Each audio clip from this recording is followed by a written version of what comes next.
Mo. Merry Magicmas, friends. On the 11th day of Magicmas, Mann gave to me Lost Girl's Diary. Oh, spooky. Spooky lightning strike. You might be thinking, You might be thinking there's no way this is a Christmas game. You'd be wrong. Some pioneers you are can't even help a comrade in need. It's closing in! Yeah! Can I change the language to English? What is this? This nightmare again. It's been a while, but I still see the camp in my dreams. And Slava. And the others. Night after night, I go through the same day in my dreams, and I can't change a thing. I won't be able to sleep till morning. It is all because of Tanya's notes. I remember the day she was running around the camp, asking guys for scary stories to tell. If only I'd have known that this diary could save us. Other than those stories, Tanya managed to make an entire story. She even added me as a character with a different name. One frosty winter evening, a bunch of guys gathered in a hotel. 10 p.m. X Hotel. This is Lisa. Everything is ready, girls, come down. Olaya. I'd rather read a book in my room. Nastia? Let's go, Orya, please. Fine. Yay. I'm gonna forget who all these people are. Which one's Sasha? Looks like someone dressed up tonight. Vera, is this Sasha? It's none of your business, Sasha. Why don't you ask Lisa why she has put on so much makeup? She always does, but you... whatever. Go light the candles. Oh, so is this Sasha? This is Vera? You got it. Boss? I'll go get more candy. Way to go, sweet tooth. Sweet taste builds sweet character. Kids are kids. Hey, Sasha, isn't it bedtime for her already? Not yet. Just let her stick around for a while. All right, girls, let's...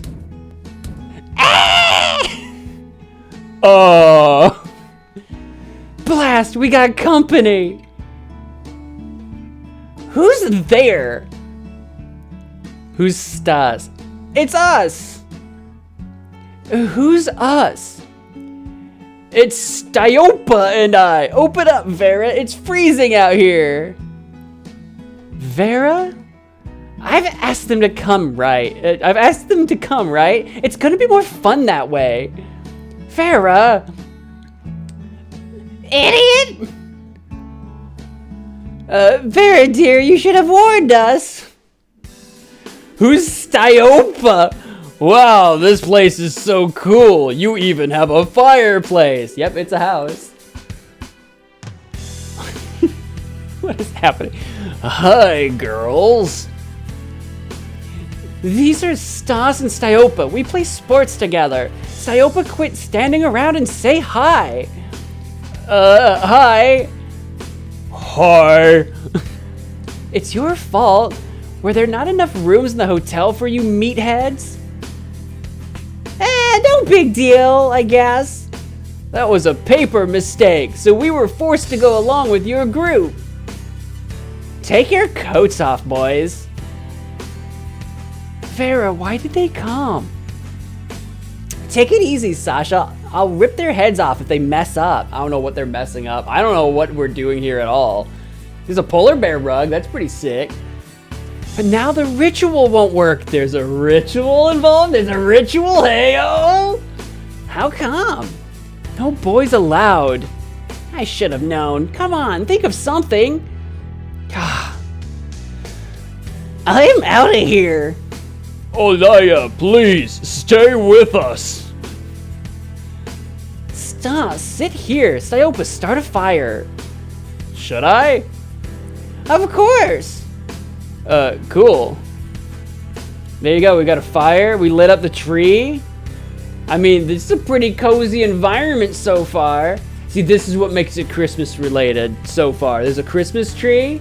It's a dark and maybe possibly wintry night, you know, with polar bears and such. Hey, Stas, what kind of sports are you into? We do sambo. You should watch us sparring sometime. It's even more exciting than karate. Embarrassed already? Let me introduce you to my friends. This is Lisa. My full name is Elisaveta, but I'm used to being called Lisa. Hi. This is Sasha. She's our class president. Don't let her confuse you. She is tough but friendly. Vera, dear, you are way talkative tonight. Pleased to meet you, Stas. So am I. And that's Alaya over there. She is the quiet type. ... That dress fits you, Alaya.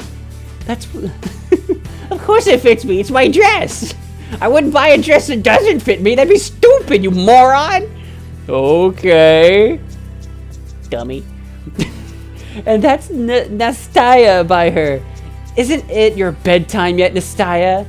She must be like the baby sister of the group or something. Nope. Are you in love with Vera, Stas? Blushes. Am I what? Fire started. Quit fooling around and sit down already. There are way too many characters in this room. Which one was Lisa again? Sit with me, Styopa. Me and... Hey, what's going on? I don't know. I have no idea what's going on. We were going to summon the Queen of Spades, but we're not supposed to do that until midnight. The Queen of Spades? Hold on. You told me you were going to tell fortunes. Feel like telling scary stories, guys? Why not? Awesome, I know a good one. Wow. Who's gonna start? How about you, Lisa? Are you ready? Always ready. The story is about the Black Veil. I've already heard that one. No, that was another one. And don't interrupt me, please. Begin. Black bedsheet? Part 2. Black bedsheet. I thought it was Black Veil. Okay, this story is about the Black Veil. I've heard it from a boy, who heard it from a girl, who was in the camp where it happened. So this story is true. There was a girl in the camp. Her name was Yana. She was tall, slim, with a braid down to the heels. That is a wicked long braid, dude. Her skin was soft, the lips were... Who wrote this? The lips were red like corals, and the eyes were big and shining like forest lakes on a summer's day. A real knockout. Okay. Alright. The entire half of the camp boys were into her, even some camp leaders, but they were nothing to her. Yana only used them while they were happy, to satisfy every single whim of hers. Okay. Where does the Black Veil come into this? Some of the boys even fought for her. She had been reported eventually, but the teachers put wool over their eyes for her. It only took her one guilty face to make a clean getaway. And that was it. No one would say a word. She changed boyfriends like socks. Okay. But some of them got lucky to Yeah, you got me. What? I didn't. Shush, runt. Also, there was a couple in the camp. They were so deep in love, they couldn't live apart. Every spare moment they had, they spent together. When the Belle had found out about them, she was looking to steal the boyfriend. But she was waiting for the right moment, and it just so happened to be a dance party in the camp. Yada was dressed in a satin dress as dark as a moonless night and high heels. She decorated her braids with scarlet bow. Everyone made way for her. All the boys wanted to dance with her, but she was way out of their league. The time of Ladies' Choice dance had come, and she asked him for the dance, and then she seduced him. He couldn't resist her, so Yana snatched him up. What does that mean? She seduced him. What does that mean? I seduce you. Like pocket sand. I seduce. Like you were so in detail about what she looked like and then completely glossed over the seduction. But his girlfriend followed them and then she found them. Well, you got me. I assume, what, making out? That is such a weird spot to stop. I didn't. I don't understand where the story is going. Making out. Okay, thank you. There, thank you, Sasha. Thanks for that. Why were we cutting at the making out? But it could have been worse, is what I'm saying. Ew. Shut up, you all. That's how it was. The next morning, camp leaders were counting children and found 2 of them missing. The 2 were the girl and her boyfriend. They were looking for them, and they found the boy lying in a valley with his bones broken as if he was grasped with a gigantic hand. And the girl was found too, hung on a tree. There was a note under the tree, but what was written in it was kept a secret. Chaos reigned in the camp. Neither the police, nor the ambulance, nor the fire department could make any sense of what happened. But I thug. Ouch, stop hitting me, Vera. Shut up already. What happened to the pretty girl? Ouch. Shush. And then, children were disappearing. They were found in the forest, dead, either suffocated to death or with their bones broken, just the way it happened to the boy. Another strange thing was that before the children died, just like the boy, they made... Lisa? You got it, didn't you? The camp leaders were on the watch every night, but children kept on disappearing right from their beds. Scared parents began taking their children back home. The principal had a heart attack. Moreover, the rest of the children stayed up all night, hoping to catch the murderer. When the clock counted 12, they saw a window swinging open as the black veil flew in through it.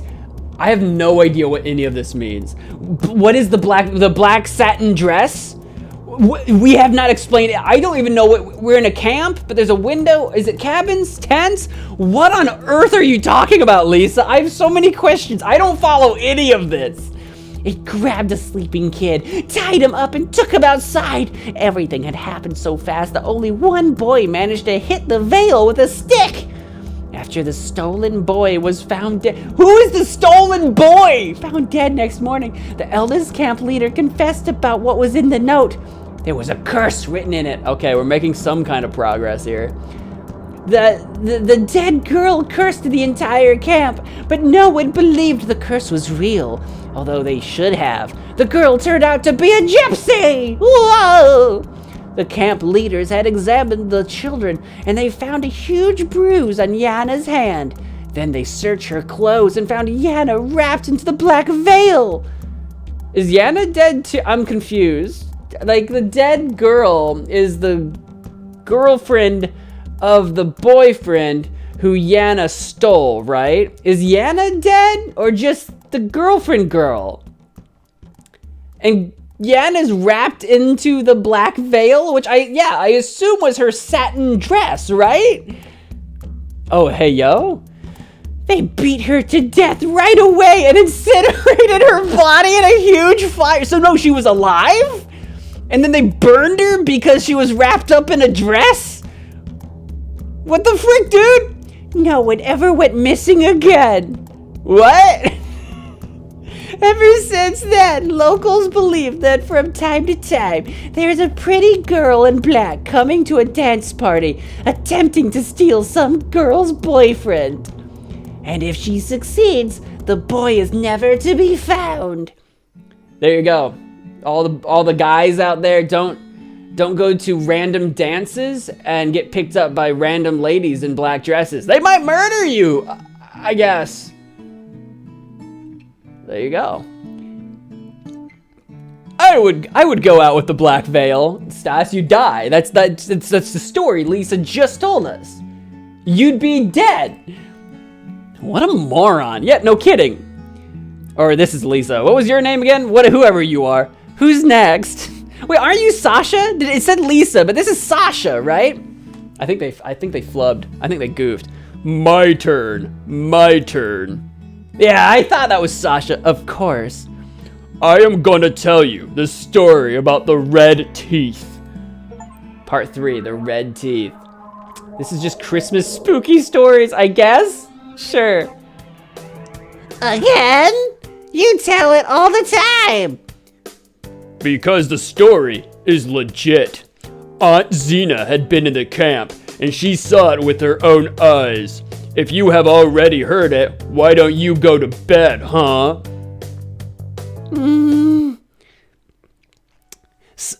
Tell it, Nastya. Me and Stas have never heard it.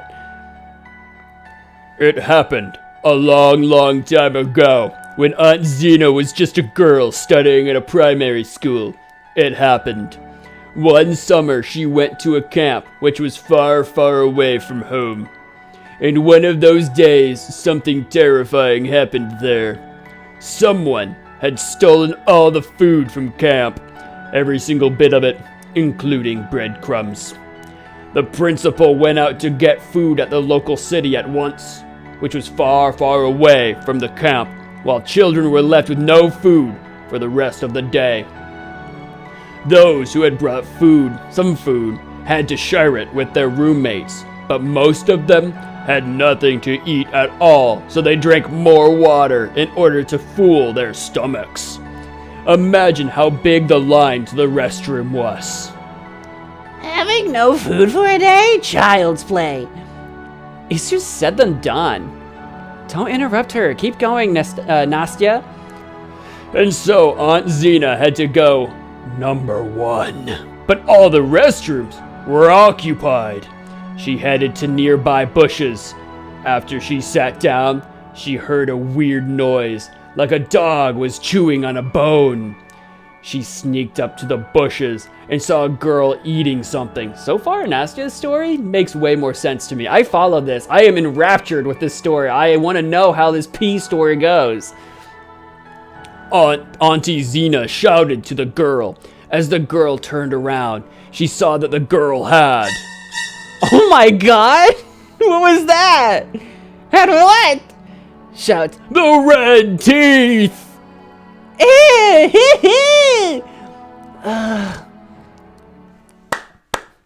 There you go. Some clapping. It turned out that the girl had found a pack of cranberry jelly and wanted to have it all to herself in the bushes. Her nickname was the Red Teeth till the end of the camp. And who stole the food? I don't know. Aunt Xena has never told. Nice job, Nastya. Quite a scary tale. Who's next? I am, but I must warn you. This story is so scary that I couldn't sleep for a whole month after I heard it. What a wimp. The story is about the Black Hand. Part 4, the Black Hand. Here we go. The very same? Precisely. Squeezing Styopa's hand. I don't know what we're squealing about. I don't know the Black Hand. Nastya fiddles with a candy wrapper. Just the wrapper. Candy's gone, man. My classmate was there. He saw the Black Hand. And he wouldn't lie about that. 2 years ago, my friend David went to a camp. Only the A students from all over the country could be in the camp. David? Yes, David Schnippelson. Schnippelson. David Schnippelson. Do you know him? No. Why didn't you go there? I didn't want to. Not worth much, I see. What?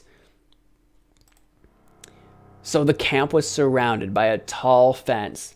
Guards were on watch 24/7.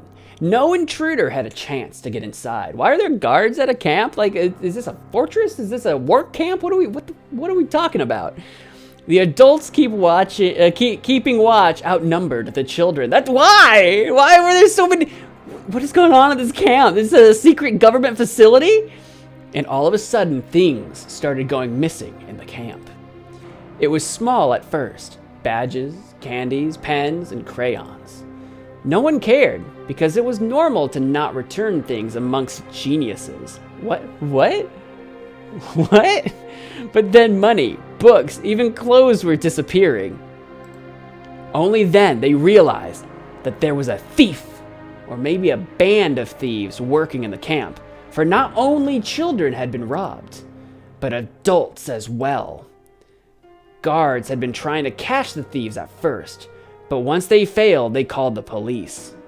The police had been staying in the camp for a week, setting up traps, interrogating the staff, but to no avail. Meanwhile, the stealing continued. One day, guys from the troop had found a way to reveal the perp. They secretly rigged up a TV camera and set it up in their room. No one else knew it was there. They placed a wallet in front of the camera, hid in the next room, and watched the wallet through the TV. They had been waiting for a long time and got tired of keeping watch. They got interrupted and missed the moment when the wallet was stolen. It had been there just a moment ago! The next night, they installed a recorder in the room with the camera. Duh, why did they do that the first time? This is not a camp of geniuses, this is a camp of idiots. In the morning, they placed a video game instead of the wallet and got back to their activities. In the evening, the video game was gone. The recording they watched showed them a black hand appearing from nowhere, taking the game and vanishing into the air. The guys ran out looking for adults, leaving one of them to guard the camera. But once the police came back, along with the guy's recording was gone, the camera was broken, and the boy was dead! With black fingerprints all over his neck! The police didn't believe the boys, suspecting them as the murderers. The boys were arrested and driven to separate rooms. But the next morning, they were found dead as well, with the black fingerprints on their necks. The entire police department had been assembled in the camp. Scared parents were taking their children back home, while those kids who stayed tried not to be alone. The stealing didn't stop. Now it was furniture, chairs, shelves, even couches. The Black Hand had gone mad, and it was stealing everything. When a girl went missing, 3 of her friends from a chemist's club got up to take their revenge on the Black Hand. They built a bomb, planted it in a drawer, and asked David to install a detonator so it would trigger as the drawer opened. There was nothing to it. All he had to do was whatever. What was next? In a couple of days, they heard an underground explosion somewhere around the camp. Excavators had been brought. They dug through and found an abandoned bomb shelter stuffed with the stolen things. And in the middle of the explosion, they found a piece of some equipment and a boy's body torn apart with the explosion. Identification was hardly possible. His hands were black with paint. The body parts were taken away by the military, as well as the equipment. They promised that no one would ever tell a thing. Oh, that's Nasya. Oh! Ah! What? My candies are gone! The Black Hand took them! Relax, Nastya. You ate them yourself while you were listening. Really? I didn't see that coming. Boy, you are noisy. Fine, now you are gonna listen to... Hold on, it's Alaya's turn now. How come?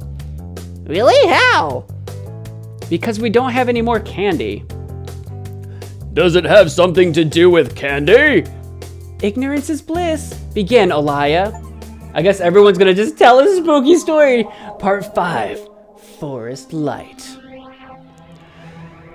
Okay. There is an abandoned pioneer camp deep in the nearby forest, fenced with a barbed wire, rotten by time.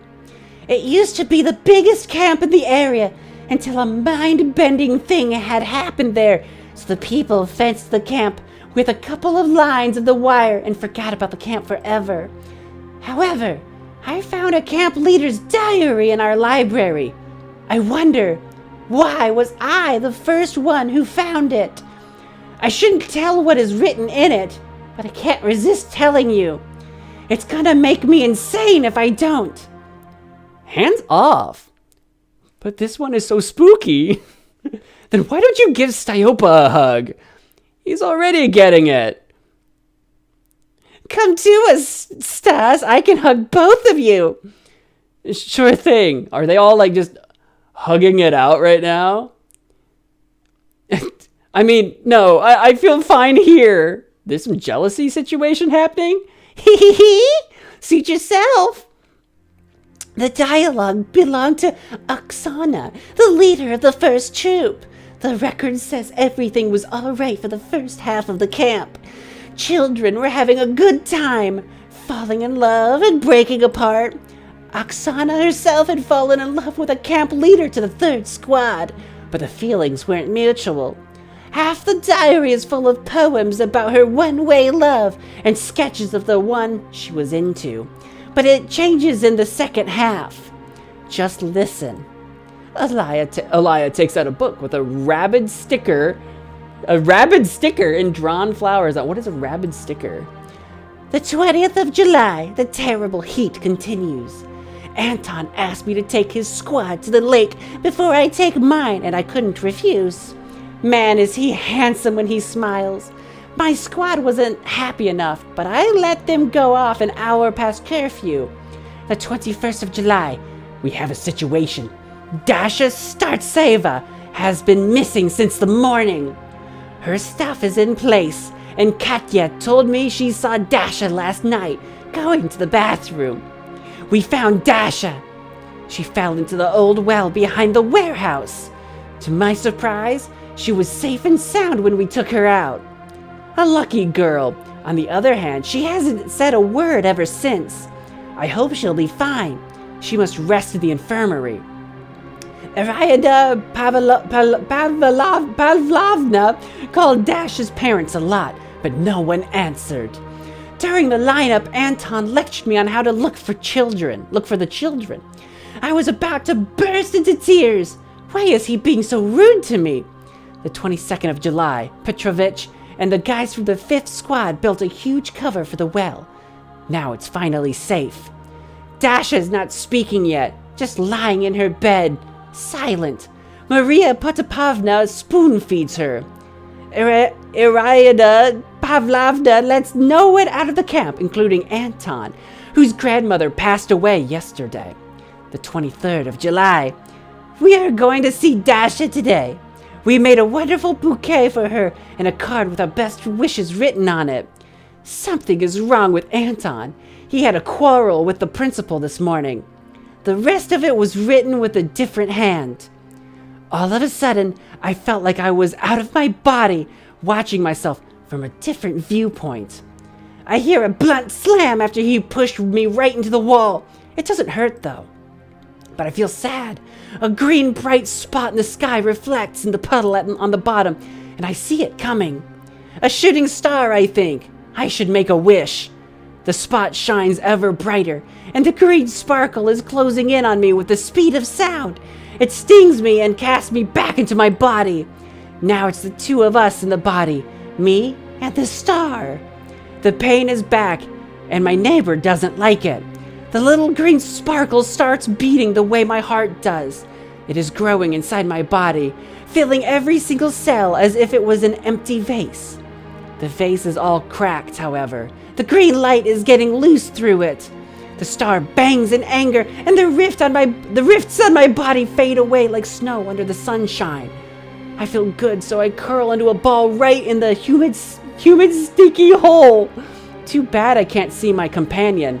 I can only feel it burning in my chest. The star wants me to get out of the pit, but I don't care. The only thing I want is oblivion. The star is not going to give in. It's thrashing around inside, and I pity it. It warned me at first, but just a moment ago it moved onto my shoulder, out of the sunken part of my body. Poor thing, how unlucky it got. I can't stand. I see a small shard of sky above me. Now it's being blocked by some figure. And now it's not. This flickering annoys me, so I close my eyes. I feel someone taking me up, awakening old memories I am hiding from. All this happened to someone, but not me. While I was just being a spectator. The show is about to end and now it's a fireball instead of the tiny star growing bigger inside me. It is not a friendly companion any longer, but a gruesome warden watching over me. He forces me to eat, causing pain in the stomach. He forces me to go to the bathroom, stinging my feet. The rest of the time, it lets me rest obliviously. The fireball is not growing bigger anymore. Now, it is training my body to follow its commands instead. And I do as he commands, willingly. Otherwise, the fire will burn me out. All I need right now is a little bit of rest. Right now, the fire bends down my neck. A nurse comes in. She drops her tray with plates on it, so porridge and blueberries scatter all over the floor. The fire flashes up as I see a beam of green light striking Maria Potapovna. The nurse comes out while the beam is tracing her. I look at the flies gathering around the porridge, as long as my companion is playing with his new toy. The entire council enters my ward. The camp leader, along with a girl from my squad, carefully go around the mess, whispering. I see both Oksana's pitiful face and the fear seizing the others. They look at me as if I am an exponent of Kunstkamera. I don't know what that means. Their words are full of false sympathy. The presence disgusts me. The keen rays of green pierce into their heads, swift and silent. Then they go out of the room, kicking the shattered plates and trampling the blueberries. The flies are back again for their feast. Dong! One of the rays scattered around with a melodic jingle. Right away, the peacefully dreaming fireball has woken up. He throws me off the bed. Does anyone have any idea what's going on in this story whatsoever, besides the fact that our main character is possessed by a spirit like a fireball? Does anyone else have any idea what's going on? Because I am lost, dude. I go out of the infirmary, unable to resist its pressure, but I don't want to. Dozens and hundreds of rays are following me along the way, right to the targets only they can know as I follow the way my star shows me. We slowly make our way around the camp while the green rays fill the air with their shine. Ding! Ding, ding, dong! All of a sudden, the rays are breaking apart, which is so spectacular and beautiful that as I stop to look at it, the fire is of no interest to me anymore. I look at the world around me, illuminated by the emerald light. Alas, their number is running out. It's about a dozen of them now. The fire grows. I burn out and am reborn from the ashes, only to be only to burn out again. I am the phoenix. My clothes have already turned to dust. My walk leaves only smoking footprints and charred grass behind. I come to the gates and I see him. He lies scratching the ground, trying to escape the camp. The beam that connects us is barely pulsing, about to scatter. I come closer and wait. Now it's finally gone, leaving nothing but green sparkles on the floor. As he freezes, the flame pushes me ahead, but I am in no hurry to escape. Why me? What have I done to you? What did I do wrong? I ask the dead body, but it is not about to answer. The pressure is getting unbearable, so I leave. I try crying, but the tears are fading as fast as they leave my eyes. Whispering its goodbye tune, the last beam shattered. I stop in the middle of the alley leading to the square. I want to lie down, but the firestorm keeps pushing me ahead. We approach the pioneer hornblower statue, then to the paddler girl. Finally, the gigantic monument of Lenin gets my attention. I stretch my hand to it as the fiery gush of light is absorbed by the statue. I follow the path to the woods out of the camp, leaving only dead people and the glowing monument of the chief behind. The only things I kept are this diary and the little star deep in my heart. That's it. Boring. Whoa, shots fired on that one. Hold on a second. I need to save the game because, guys, I am out. Did I save? I have no idea if that actually saved. Yeah, we did. I'm out of time on this, but if you want to hear even more spooky stories and where the rest of these girls' night takes them, give me a like. Let me know, because that's all the time I have for this episode. Thank you all so much for watching, and until next time, Merry Magicmas. Bye!